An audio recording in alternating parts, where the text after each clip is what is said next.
பேசுறாரு. இதெல்லாம் மன்னனுக்கு ஒண்ணுமே புரியல. மன்னன் என்று ரொம்ப பெருமையா மற்ற ஆட்களை கூப்பிடுறான். குதிரை சேவகர்களை கூப்பிடுகிறான். அந்த குதிரையெல்லாம் ரொம்ப நல்லா இருக்கான்னு பாருங்கன்னு ஆணையிடுகிறான். அவர்கள் எல்லாம் அந்த குதிரைகளை சரியாக இருக்கிறதா பார்க்க போறப்ப இன்னும் அழகா சொல்றாரு. குதிரை மேல் இருக்கின்ற இந்த எம்பெருமான் கிட்ட ஆணையிடுகிறார். என்ன ஆணையிடுகிறார்? நடத்தி காட்டு, இந்த குதிரையை அங்குமிங்கும் நடத்தி காட்டுங்கிறார்.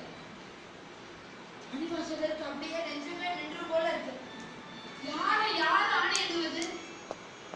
யாரை பார்த்து இந்த மன்னன் நடத்தி காட்டுன்னு சொல்றானே அப்படின்னு ஒரு நிமிடம் அவருக்கு அப்படியே பிடிச்சிட்டு நிக்கிறார். அங்க சாமி அப்படி கண்ணை காட்டுகிறார். அப்படி கண்ணால மணிவாசகர்கிட்ட சொல்லிட்டு என்னென்ன வகையில வேணுமோ அவ்வளவு வகையிலே துரிதமாக வெகு வேகமாக அந்த குதிரையை ஓட்டுறாரு.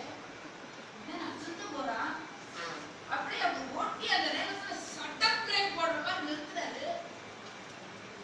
சொன்னதே செய்வது அடியே, நீ செய்யறதெல்லாம் எனக்கு ஒண்ணுமே புரியல பாடு. மணிவாசகர் சொல்றாருன்னா இதுதான் நடத்தி காட்டுறாரு. அப்படி எப்படி இப்படி எல்லாம் அப்படி ரெண்டு காலம் தூக்கிட்டு குதிரை நிக்குது.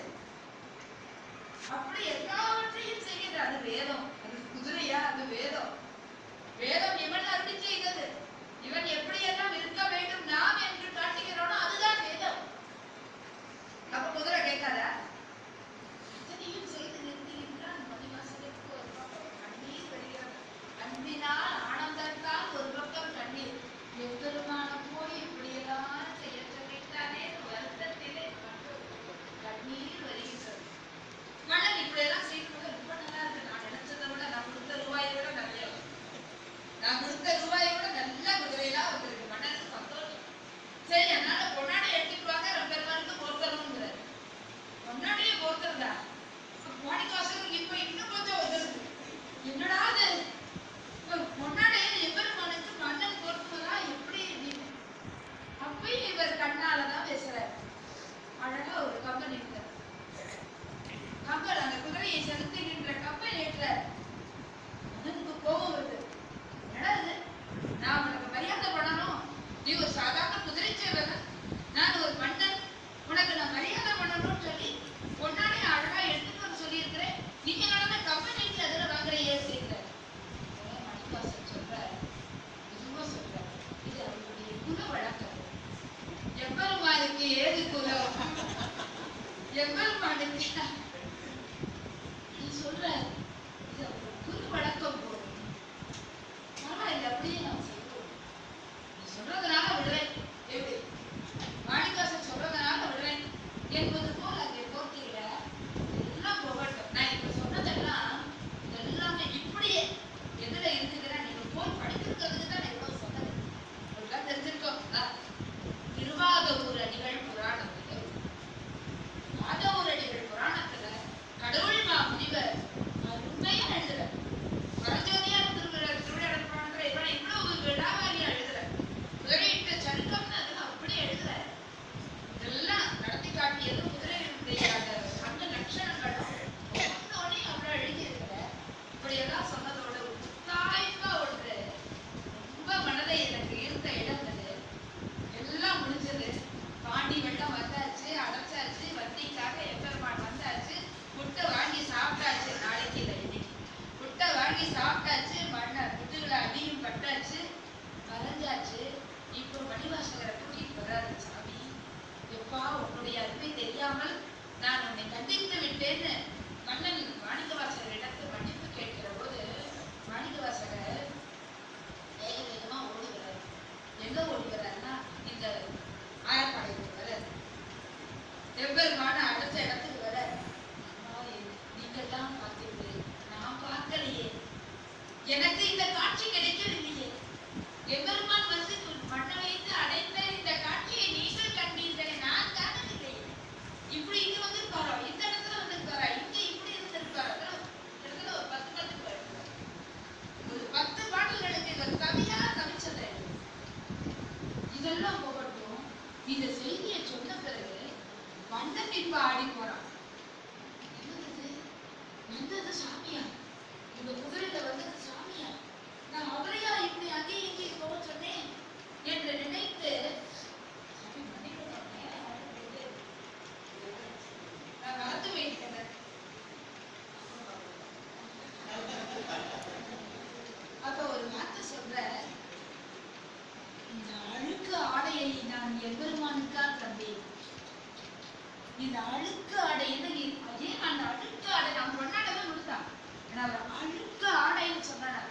இந்த உலகம், இந்த உலகத்தில் உள்ள எந்த பொருள் ஆனாலும் சரி, அது நாம் அனுபவித்து அனுபவித்து அனுபவித்து உள்ள ஒரு பொருள் தானே. இது நாம் மீண்டும் மீண்டும் பயன்படுத்திய பொருள் என்றால் அது அழுக்கு ஆடை இல்லாமல் வேறு. இந்த உலகத்து பொருளை போய் எவ்வளவு நான் பெரிய பண்ணி கொடுத்தேன் என்கின்ற வகையில் அழுக்கு ஆடையை நான் கொடுத்தேன் என்று ரொம்ப வருந்தி மன்னன் சொல்லுவேன். இந்த இடங்கள் எல்லாம் ரொம்ப அருமையாக இருக்கும். அப்படி பெற்றி பிறக்கரிய பெண்மன் இந்த மதுரைக்கு வந்த கொற்ற குதிரையிலே வந்தது எதற்கு என்றால் குற்றங்கள் நீக்கி குணம் கொண்டு கோதாட்டுவதற்கு தான். அதனால் நம்ம கவலையே பட வேண்டாம். மதுரையில இருக்கவங்களுக்கு எந்த கவலையும் இல்லை. நம்ம கிட்ட எத்தனை குற்றம் இருந்தாங்க, சாமி அன்னைக்கு அவ்வளவு அழகா குற்றத்தை நீக்கினவர். இன்னைக்கு திருவாசகம் சொன்ன நமக்கு குற்றத்தை நீக்க மாட்டாங்க. நம்முடைய குற்றத்தை எல்லாம் நீக்கி நம்முடைய குணத்தை எல்லாம் கொண்டாடி நிச்சயமாக செய்கின்ற நிலையிலே சுற்றிய சுற்ற தொடர்பு உட்கார்ந்தோடனே நிறைய பேருக்கு ஒரு வேண்டாம்பா இந்த வாட்டு அப்படின்னு ஒரு வார்த்தையை நினைத்துக் கொள்கிறேன். என்னதான் சுற்றமெல்லாம் நீங்கிடுவானா, எங்களுக்கு வேண்டாம் திருவாசகம் நினைச்சிடாது. சுற்றிய சுற்ற தொடர்பு அறுப்பான் அப்படின்னு சொன்னா இந்த புலன்களால் வருகின்ற இந்த துன்ப சுற்றம், புலன்களால் வருகின்ற சுற்றம் எவ்வளவு சொந்தக்காரங்கிற பொருள் அல்ல. நல்ல ஞாபகம் வச்சுக்கணும். பற்று அப்படிங்கிறது ஒரு நாளைக்கும் நீக்க முடியாத ஒன்று. பற்று என்பது ஒரு இடத்துல இருந்து இன்னொரு இடத்துக்கு மாறுமே தவிர நீங்காத ஒன்று.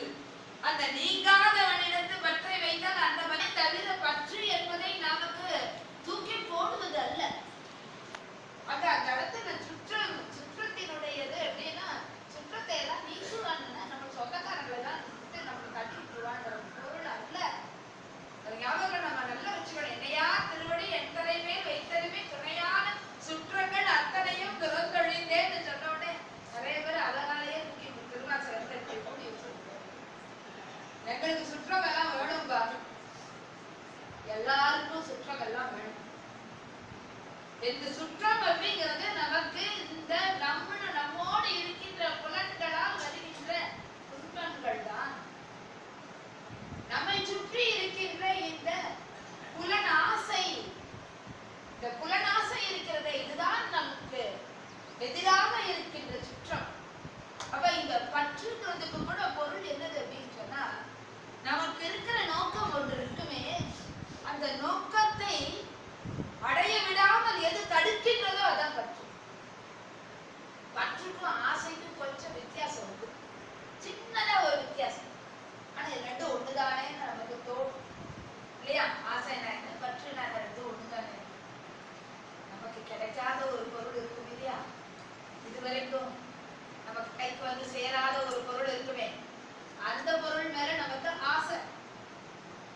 அந்த பொருள் மேல நமக்கு இருக்கிறது ஆசை. அது வேணுமே வேணுமே வேணுமே இருக்கிற ஆசை.